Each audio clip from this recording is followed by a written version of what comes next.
Good afternoon, everybody. Today I will be presenting to you guys the maintenance plan for underground fire replacement equipment. So this is the agenda. We're going to be touching six major topics such as the background, the problem at hand, objectives, methodology, and the schedule. Who is GCI? GCI stands for Genesis Communications Incorporated. This company was founded in 2004 in Mocha, Puerto Rico, west side of the island. The company is a prime contractor for AT&T and Liberty Cable. It also services the islands St. John, St. Thomas, St. Croix, Tortola for Innovative. It also services the U.S. for two states such as Florida and New York. What is the HDD machine? The HDD stands for horizontal directional drilling. This machine is a complete trenchless system in order to install conduits or PVC systems. The machine basically deviates going down vertically up to 250 feet.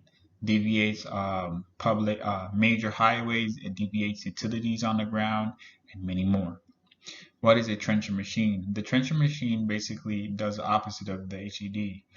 It does not deviate anything. It just trenches in order to install piping system or conduits into underground placement. So as you can see in the illustration above, like I said, you have up here the HED machine, the horizontal directional drilling machine. Like I said, you can go down up to 200 feet. In this case, they went down certain feet in order to deviate from these utilities up here, meaning this can be fiber optic cable, telephone cable, electricity, gas pipes, gas lines, anything. So then once it deviated from those utilities, it went to directional drilling in order to deviate the utilities such as the sewage system. And then once it deviated the sewage system, the operator then directs the drill in order to resurface in a determined location where it wants to resurface. In this case, it mainly deviated from a major highway, as you can see here. Deviated from a major highway, this causing zero impacts to the public. So down here we can see the trenching machines. We have one right here currently doing a trench. The trenching machine can go down to a depth of 48 inches and can open wide up to 4 inches. And it trenches in order for the workers to place the conduits or PVC systems into the ground.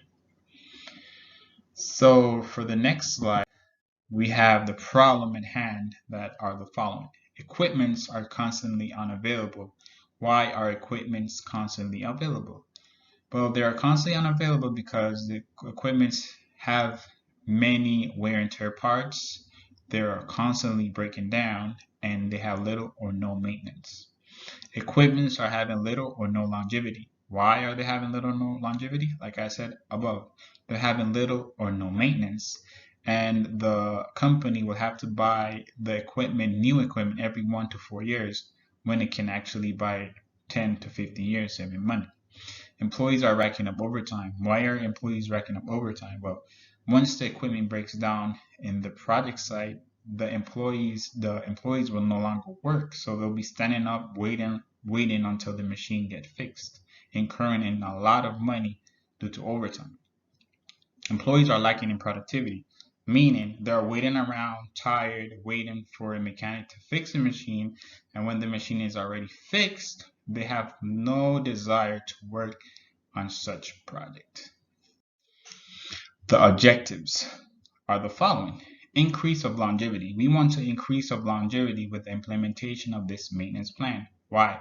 Well, by incorporating the maintenance plan, the equipments are going to be maintained on a daily basis. The wear and tear parts will be assessed, and instead of buying every 1 to 4 years, we will buy every 10 to 15 years, depending on the use of that equipment.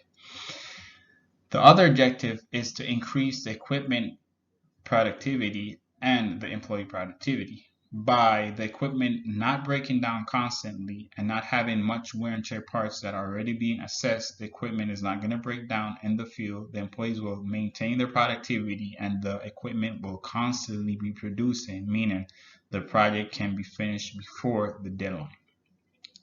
Objective number 3, the decrease of the cost of spare parts. In this case, once the maintenance plans has been implemented, all these spare parts will be allocated, will be determined which one are the ones that are mostly being used and the ones that are not mostly being used, which the company can buy in bulk. And by this meaning, it can save much and much money for spare parts. So this is the methodology we're going to be following for this project. The following is the project work plan that is already being preliminary drafted in order to complete the project in literally 3 months or 2.5, depending on the project's timeline. So the project will have a constant project monitoring, meaning they will have a person or supervisor monitoring how is the maintenance plan being developed, how is the maintenance plan being incorporated into different in each machine, and diversifying how it's timing and how well it will be maintained on a daily basis. Number 3, a task meeting will be every week, meaning every Friday, a tier meeting with each member of each team will be conference or insight in order to give any updates on how the equipment's and how the maintenance plan is being progressed. The fourth methodology is the employee training certification. So meaning since these plans are being drafted and they're being incorporated to the equipment, employees need to be certified in how they will exactly maintain their own equipment. So as a methodology number 5, the total preventive maintenance plan implementation, as in we will implement the whole maintenance plan through the trencher machine and the horizontal directional drilling machines for complete total preventive maintenance.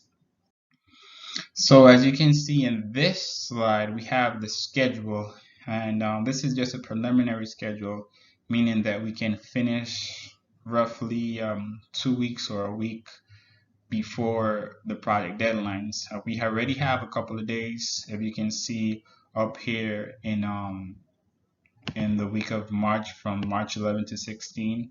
So since we have already determined which project we have, so we have like a week of buffer on this term up here. So we have from March 17 to the 20th the addition of the team members and complete the project. So this week running from the 16th to the 20th, this milestone will be completed.